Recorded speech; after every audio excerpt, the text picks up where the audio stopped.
इन्ना आगे आ गए शेर। अच्छा इन्होंने भाई शेर के मुंह में हाथ पा के दो फिर उतों इन्हों की अपनी जुतियां मार रही ये बगैरता जितनी रजाई मारती है।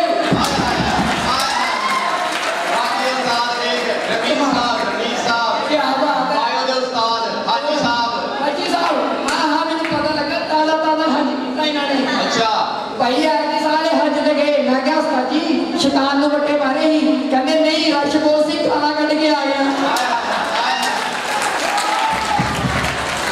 रमीज साहब ना कोई क्रिकेटर लगदे ने रमीज राजा दे नाल खेलदे ने कहने कितनी पर्सनैलिटी क्या बात है। पहले क्रिकेटर सी हाँ हाँ बॉलिंग करांदे सी अच्छा गेंद ਨੂੰ ਐਵੇਂ ਰਗੜਦੇ ਸੀ ਪਤਾ ਨਹੀਂ गेंद ਨੂੰ ਅੱਗ ਲੱਗ ਜਾਂਦੀ ਸੀ।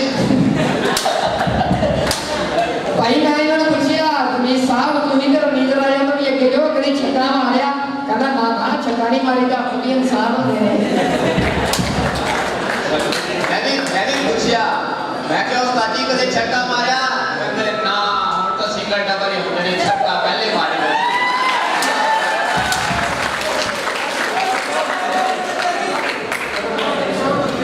रमीज साहब ने मैं पूछा तुम सऊदीया गए जो कहते हाँ गए मैं क्या फिर उनको देखिया मैं होनी कि खजूरों का शुभारा किवें बनदा।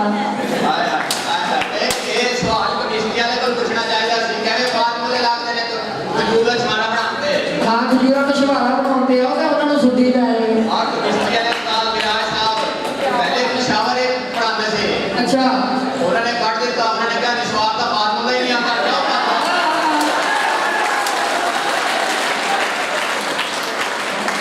वो बाकी भांड कितने रह गए उन्होंने बुला लिया और आ जाते हैं हुणे आए भतीजा भांडे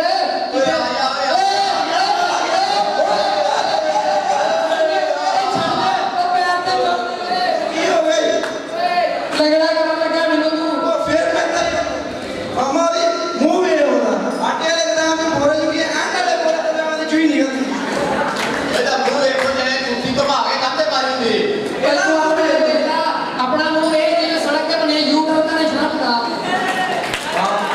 ਇਹਦਾ ਮੂੰਹ ਵੇਖ ਲੋ ਜਿਹੜੀਆਂ ਕੁੜੀਆਂ ਕਹਿੰਦੇ ਨੇ ਆਉ ਨਹੀਂ ਪੈਣਾ ਮੂੰਹ ਵੇਖ ਲਈ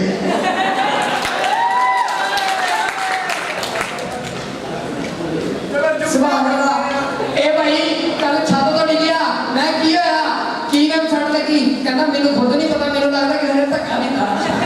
ਲੋਕੀ ਉਧਰ ਦੇ ਦੇ ਕਹਿੰਦੇ ਓ ਠਾ ਇਹਦੀਆਂ ਕਹਿੰਦਾ ਠਾ ਓ